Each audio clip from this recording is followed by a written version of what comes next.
Save किया था ना? मैं सिर्फ इसलिए गया था क्योंकि उसने मुझे कॉल किया, that's it. But listen तो. Save it for someone else. जिंदगी में सेव करना जरूरी है, मगर जब बात पैसों की हो, सिर्फ सेविंग से काम नहीं चलेगा। इक्विटी म्यूचुअल फंड्स में इन्वेस्ट कीजिए और अपने सेविंग्स को आगे बढ़ने का मौका दीजिए। Mutual fund investments are subject to market risks. Read all scheme-related documents carefully.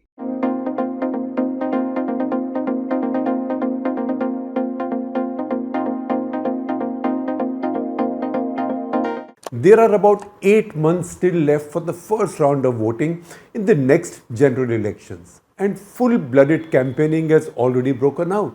We see it in all the moves, utterances and speeches of Prime Minister Narendra Modi, his lieutenants and key apparatchiks. It also shows in some of the Prime Minister's critical foreign policy moves, to which we'll return in a little bit. Besides an earlier start, what's distinct about this build-up is the display of common purpose and action by the opposition as well.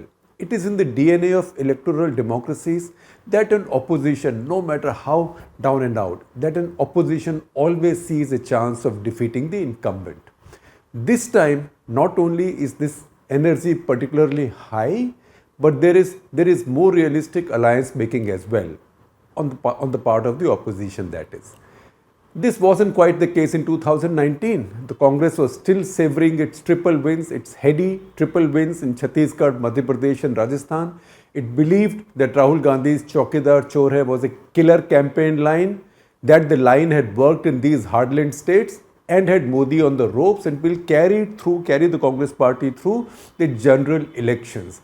That's why the Congress party was in that headiness, and in that sense of headiness, in that spirit of headiness, nobody quite tried to build an alliance, a pan-state opposition alliance against Narendra Modi and his BJP.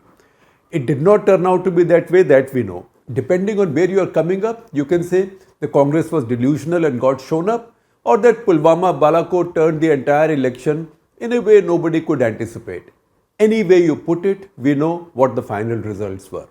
The first difference this time is that the action has begun much earlier, in the sense that the focus is on the biggest prize, the general elections, and not so much even the coming elections in the three key Hindi heartland states and Telangana that will come a few months earlier. In the past, they have been generally, if erroneously, accorded the bellwether status. At this particular point, by the way, we should add brave little Mizoram too. It sends only one MP to Lok Sabha, but it is a critical neighbour of Manipur, and its government is an NDA ally and is an increasingly impatient one too. It is as if our highest political league has skipped the semi-finals and jumped straight into the final. Three things have made it a particularly challenging election for Modi and the BJP. First of all, with the Constitution of India, INDIA, there is one common alliance of parties spread across the country. And while they have only 144 MPs between them, 144 Lok Sabha members, these are drawn from 20 states and union territories. That shows a substantive spread across the country. In addition, constituents of this alliance also rule 11 states. Further, unlike the third front kind of khichdis in the past, this has a well-defined core in a national party, the Congress. In the not entirely unlikely event of some more joining, please note my double negatives, not entirely unlikely. In the not entirely unlikely event of some more joining, especially K. Chandrasekhar Rao's Bharat Rashtra Samiti, BRS, the challenge will look more formidable. The second point now. This brings us to the second point. The key to a full BJP majority is a repeat sweep in Uttar Pradesh and most of the Hindi heartland, if not Bihar. Among the many key factors that must work in its favor, in the BJP's favor, is a division of the opposition vote, or the kind of vote that is most unlikely to switch to the BJP, especially the Muslim vote. The BJP needs that vote in UP to be divided among the SP, the BSP and the Congress, and ideally with Asaduddin Owaisi also taking some. His party, the AIMIM, they also want this kind of division in Maharashtra, in Karnataka, wherever it's possible, definitely in Telangana, and West Bengal too. In West Bengal, in fact, they would expect that this vote gets divided between Mamata Banerjee's party, TMC, and the Congress and the left, and also the local Islamist party run by that Furfura Sharif cleric. Karnataka, meanwhile, has indicated that the Muslim vote is now consolidating quite robustly behind any party most likely to defeat the BJP. A large alliance like India, INDIA, makes that choice much easier. Third point now, third and final point. The national security and geopolitical situation is radically different now from 2019. We must state for clarity that there is no suggestion that India is weaker. India, in fact, is much stronger now than in 2019 and has an elevated global stature for many reasons that we keep talking about. It is just that the world has changed. It is going to be much less patient with the post-Pulwama kind of retaliation or any action large enough to fire the nationalist imagination again vis-a-vis a neighbor, especially if it draws the risk of starting one more war in this world which is already stressing out with the Ukraine-Russia war. Pakistan is on its knees economically and has grave internal political issues. It is unlikely to encourage another provocation either. Further, the Chinese are only increasing their activity along the LAC in Ladakh and elsewhere. In fact, just as the Pakistanis are too weak to think of creating yet another crisis on the borders, the Chinese are very well positioned to deliver a provocation should they find it politically and strategically beneficial to themselves, of course. You can always start something with Pakistan and conclude it quickly by declaring victory. That flexibility isn't available with China. That is why the Modi government has been so careful and pacifist in its dealings with Beijing. And now that the Chinese have quite deliberately spilled the beans on the short but crucial Xi Jinping-Modi meeting in Bali last winter, we can see an outreach to Beijing to calm things down.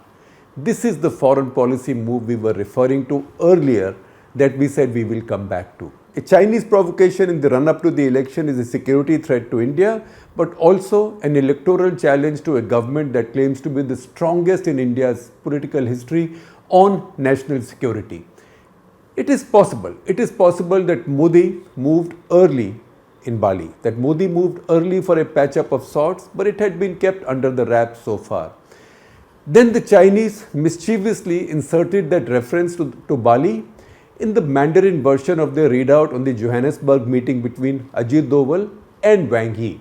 The MES discomfiture at quote-unquote admitting the substantive element in what was earlier described as a mere exchange of courtesies tells us it's an important story.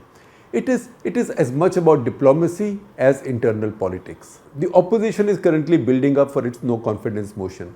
The Prime Minister isn't particularly worried about it, and not only because no such motion has ever succeeded in India, except maybe where a government resigned before facing the vote. There have been a couple such examples. For example, Morarji Desai's Janata Party government. Indira Gandhi, for that matter, faced 15 no confidence motions in her approximately 16 years as Prime Minister. And remember, just as a footnote, that almost 2 of those years were the years of the emergency when a no confidence motion was in fact impossible because all of the opposition was in her jail. Indian politics tells us that the real fights have taken place instead when governments have moved confidence motions over themselves. Vajpayee lost 2 of these and Manmohan Singh survived 2 close things, 1 in each UPA term. The first, his confidence motion over the nuclear deal, nearly took his government down. The second challenge over FDI in multi-brand retail was lighter in comparison. Usually a no confidence motion is an opportunity for the opposition to force a debate with clearly allocated time and a response from the Prime Minister, which is mostly guaranteed. To that extent, it is a great point scoring opportunity for the opposition. This, however, wouldn't bother Narendra Modi too much. He is the real master of the set piece and there is nobody better than him when it comes to point scoring. This time, however, there will be a worry. This worry will be rooted in the fact that the mostly united opposition will be able to use this debate as a wider assertion of unity. Over the decades, popular opinion has come to mock and ridicule the routine group photos of opposition leaders with raised arms like this. Remember, with palms clasped. A united assault in Parliament will underline their new claims to unity, particularly if it looks like they are speaking from a similar script, if not the same one. It will also be a brand building exercise for India, INDIA. In the Modi-Shah approach to politics, we know no political threat or electoral battle is taken lightly. It is just that now the three factors that we mentioned earlier, opposition unity, pan-state consolidation of the anti-BJP vote, and the complicated geopolitical scenario have added to their challenges.